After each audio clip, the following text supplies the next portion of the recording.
પુત્રદા એકાદશીની રાત્રે એક ચપટી મીઠું આ જગ્યા ઉપર ફેંકી દેશો તો માતા લક્ષ્મી અને વિષ્ણુ ભગવાનની કૃપાથી તમે બહુ જ ધનવાન બની જશો, તેમજ તમારી બધી જ ઈચ્છાઓ પૂર્ણ થઈ જશે. મિત્રો, જો તમે પણ પુત્રદા એકાદશીની રાતે આ ઉપાય કરશો તો તમારા જીવનમાં થોડાક જ સમયમાં તેના શુભ પરિણામો જોવા મળશે. તેની સાથે જ મિત્રો, આ ઉપાય કરવાથી તમારા ઘરમાં જો આર્થિક સમસ્યા હશે તો એમાં પણ સુધારો થશે. તેમજ જો તમારા ઘરના કોઈ સભ્યોના લગ્નમાં કંઈક બાધા આવતી હશે, તેમજ જો તેના જીવનમાં કુંડળી દોષ હશે તો એ બધી જ સમસ્યામાંથી તમને છુટકારો મળી જશે.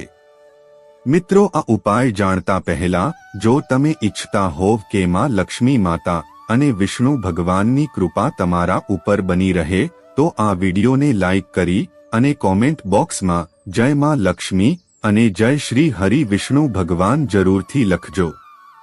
સાથે અમારી ચેનલને સબસ્ક્રાઇબ અવશ્ય કરજો. મિત્રો, આ પુત્રદા એકાદશીમાં ભગવાન વિષ્ણુને કયો ભોગ અર્પણ કરવો, પુત્રદા એકાદશીના દિવસે ક્યાં વિશેષ ઉપાયો કરવા, તેમાં પણ એકાદશીની રાતે જો તમે એક ચપટી મીઠાનો ઉપાય કરી લેશો તો તમારા જીવનમાં બહુ મોટો ચમત્કાર થશે. તે ખાસ ઉપાય વિશે 5 જાણીશું. તેથી વિડીયોને અધૂરો છોડવાની ભૂલ ન કરતા. મિત્રો, આ પુત્રદા એકાદશીને સૌથી વિશેષ એકાદશી માનવામાં આવે છે. મિત્રો, આ એકાદશીનું વર્ણન છે એ શાસ્ત્રોમાં પણ જણાવવામાં આવ્યું છે.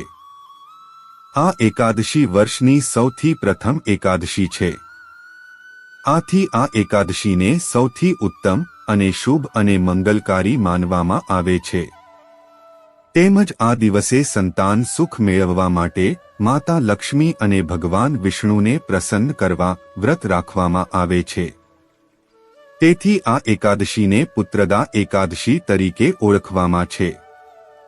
તો પુત્રદા એકાદશીના દિવસે કેટલાક ઉપાય કરવાથી આ બધા કષ્ટો દૂર થાય છે અને સાથે ધનવર્ષા પણ થાય છે. આ મહિનાની એકાદશીઓમાં પુત્રદા એકાદશી વિશેષ માનવામાં આવે છે. ભગવાન વિષ્ણુની સાધના વિશેષ ફળ આપે છે, કારણ કે એકાદશી વ્રત કરવાથી સુખ અને સમૃદ્ધિની પ્રાપ્તિ થાય છે. મિત્રો, તેથી આ એકાદશી છે એ બહુ લાભ આપનારી છે. મિત્રો, જે લોકો વ્રત કરવા માંગે છે પણ જો તે શારીરિક રીતે સક્ષમ ન હોય પણ તેઓ વ્રત કરવા ઈચ્છે છે તો તે પણ વ્રત કરી શકે છે. તે લોકો એક સમયનું ભોજન લઈને પણ આ વ્રત કરી શકે છે. તેમજ તે લોકો જો સાંજના સમયે સાત્વિક ભોજન આ દિવસે લે છે તો તે સૌથી વધુ શુભ માનવામાં આવે છે. મિત્રો, આ વ્રત છે એ તમારે પૂરા મનથી અને સાચી શ્રદ્ધાથી કરવું જોઈએ. મિત્રો, તમારી ઈચ્છા અથવા તો તમારી સક્ષમતા ન હોય તો તમારે આ વ્રત ન કરવું જોઈએ. મિત્રો, જો તમે આ એકાદશીનું વ્રત રહીને તેનું પાલન કરો છો તો મિત્રો તે મનુષ્યને ધર્મ, અર્થ, કામ અને મોક્ષની પ્રાપ્તિ થાય છે. તેની સાથે જ જો તમે આ બધી એકાદશીનું વ્રત ન રહી શકો તો તમે આ દિવસે ભગવાનની પૂજા આરાધના કરીને પણ તમે ઉત્તમ ફળની પ્રાપ્તિ કરી શકો છો. મિત્રો, જ્યારે પણ તમે આ વ્રતના પારણા કરો છો ત્યારે તમારે બ્રાહ્મણોને દાન કરવું જોઈએ. તે બહુ શુભ માનવામાં આવે છે. તેમજ મિત્રો, ગાય માતાની સેવા પણ તમે કરી શકો છો. મિત્રો, એકાદશીના દિવસે સવાર સાંજ તુલસી માતાની પણ તમે પૂજા અર્ચના કરી શકો છો, જેથી તમને ઉત્તમ ફળની પ્રાપ્તિ થઈ શકે છે.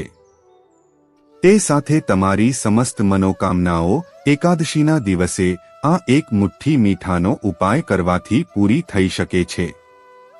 તો મિત્રો, આપણે હવે સમજીએ કે આ એક મુઠ્ઠી મીઠા વાળો ઉપાય કોણે કરવો જોઈએ. તો મિત્રો, આ ઉપાય છે એ આપણે એકાદશીના દિવસે એટલા માટે કરીએ છીએ કે જેથી કરીને આપણી સમસ્ત મનોકામનાની પૂર્તિ થાય. તેની સાથે જ મિત્રો, જો તમારા જીવનમાં જે દુઃખ અને મુશ્કેલીઓ છે એને દૂર કરવા માટે આપણે આ ઉપાય કરીએ છીએ. તેમજ તમારું કોઈ મોટું કામ છે કે જે ન પાર પડતું હોય તો તમે તેના માટે આજે આ પુત્રદા એકાદશીની રાતે આ એક ઉપાય અવશ્ય કરી શકો છો. તો મિત્રો, આ એક મુઠ્ઠીનો ઉપાય છે.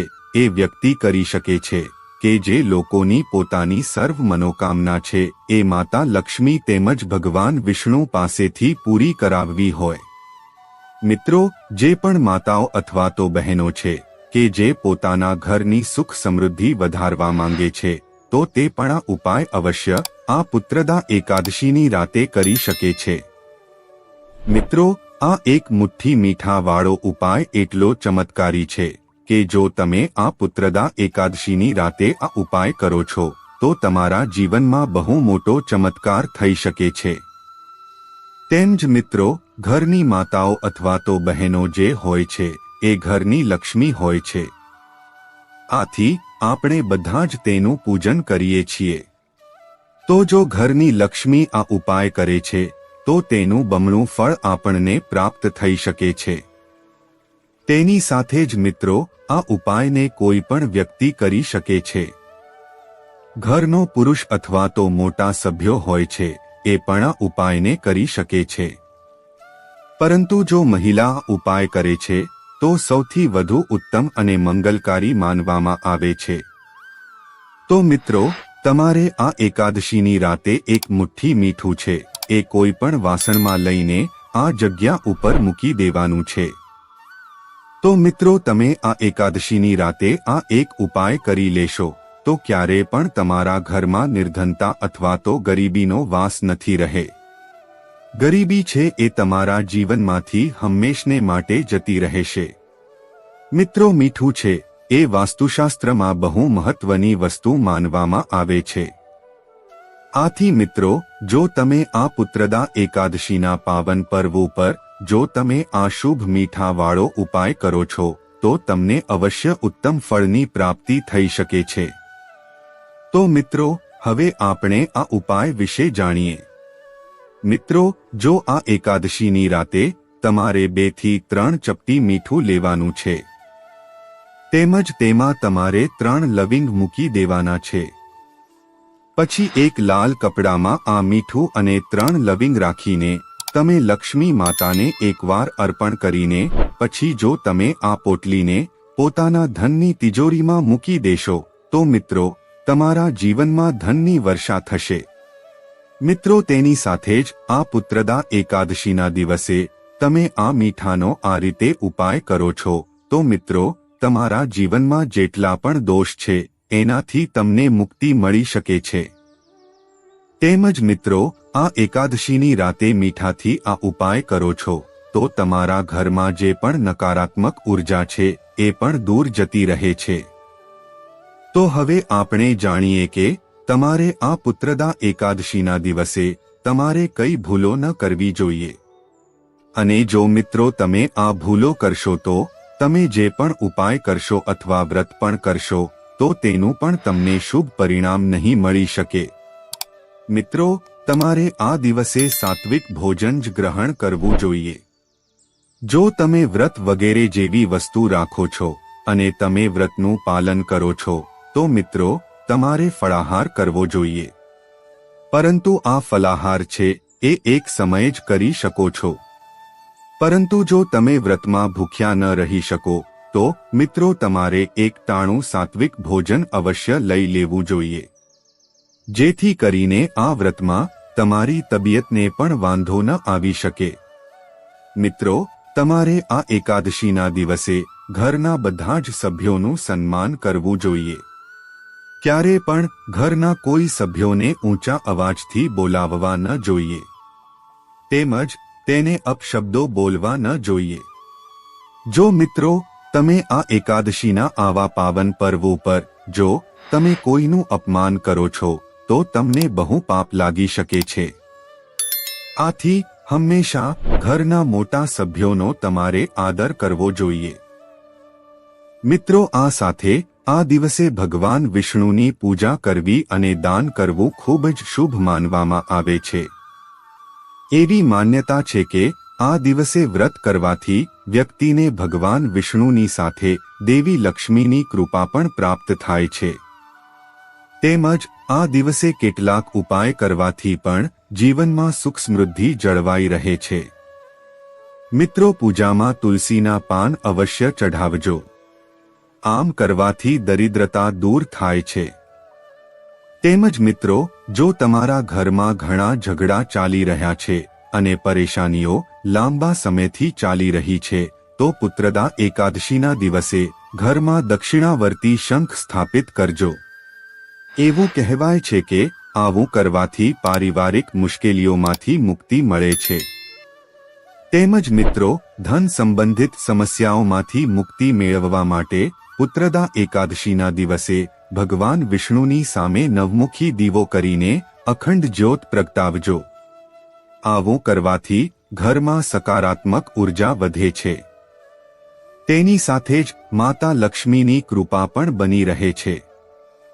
તેમજ મિત્રો, પુત્રદા એકાદશી 5 ભગવાન વિષ્ણુને પંચામૃતથી અભિષેક કરવો અને તુલસીના પાન ઉમેરીને દૂધ અને કેસરથી બનેલી ખીર ચઢાવજો.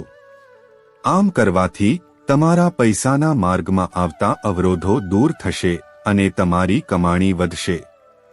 તમારી કાર્યક્ષમતા વધશે અને ઓફિસમાં તમારી પ્રશંસા થશે. તેમજ પુત્રદા એકાદશી પર સવાર સાંજ તુલસીના ઝાડ પર ઘીનો દીવો પ્રગટાવો અને લક્ષ્મી ચાલીસાનો પાઠ કરજો. આ દિવસે ભગવાન વિષ્ણુને તુલસીના પાન ચઢાવો અને ઓમ નમો ભગવતે વાસુદેવાય નમઃ મંત્રનો જાપ પણ કરજો. આમ કરવાથી તમારી દરિદ્રતા દૂર થાય છે અને તમને ભગવાન વિષ્ણુ તેમજ માતા લક્ષ્મીની કૃપા પ્રાપ્ત થાય છે. મિત્રો, પુત્રદા એકાદશીનો દિવસ ભગવાન વિષ્ણુના આશીર્વાદ મેળવવાનો શુભ દિવસ માનવામાં આવે છે. એવું કહેવાય છે કે વેપારમાં વૃદ્ધિ માટે પુત્રદા એકાદશીના દિવસે પીળા રંગના ફૂલ ચઢાવવામાં આવે તો ભગવાન વિષ્ણુ પ્રસન્ન થાય છે અને વ્યાપારમાં પણ પ્રગતિની સંભાવના રહે છે. તેમજ ઘરમાંથી ગરીબી દૂર કરવા માટે પુત્રદા એકાદશી પર સવાર સાંજ તુલસીના ઝાડ નીચે ઘીનો દીવો પ્રગટાવો અને લક્ષ્મી ચાલીસાનો પાઠ કરજો. દક્ષિણાવર્તી શંખ સ્થાપિત કરવાથી તમારા ઘરમાં સુખ, સમૃદ્ધિ અને સંપત્તિ વધે છે. તમારા ઘરમાં માતા લક્ષ્મીનો વાસ રહે છે અને તેમની કૃપા તમારા સમગ્ર પરિવાર પર રહે છે. આ દિવસે દક્ષિણાવર્તી શંખને પિત્તળના વાસણમાં રાખો અને તેને દૂધથી અભિષેક કરો. પછી તેને સ્વચ્છ પાણીથી સાફ કરીને ઘરના મંદિરની ઉત્તર દિશામાં રાખજો. માતા લક્ષ્મી તમારા ઘર તરફ આકર્ષિત થશે. મિત્રો, પુત્રદા એકાદશી પર ભગવાન વિષ્ણુના આશીર્વાદ મેળવવા માટે જરૂરિયાતમંદ લોકોને કપડાં અને ધાબળાનું દાન કરો અને તેમને ફળ, ગોળ, મગફળી અને ચિક્કી જેવી વસ્તુઓનું દાન કરજો. આમ કરવાથી તમને વિશેષ પુણ્યની પ્રાપ્તિ થશે અને શ્રી હરિના આશીર્વાદ પણ પ્રાપ્ત થશે. તેમજ આ દિવસે વ્રત અને પૂજા કરવાથી ઘરમાં સુખ સમૃદ્ધિ રહે છે.